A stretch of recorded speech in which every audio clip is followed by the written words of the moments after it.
St. George's College, a day after tragedy, leaves a student dead.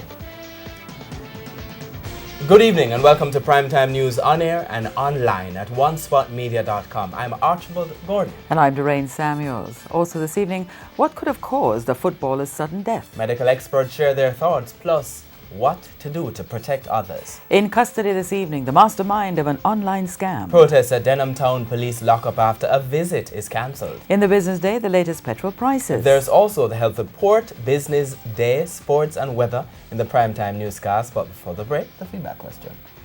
What are your thoughts about the circumstances surrounding the collapse and sudden death of a St. George's College student at a football match yesterday? Share comments online, facebook.com/television Jamaica and tweet at Television Jam. Stay with us. Primetime News returns after this break.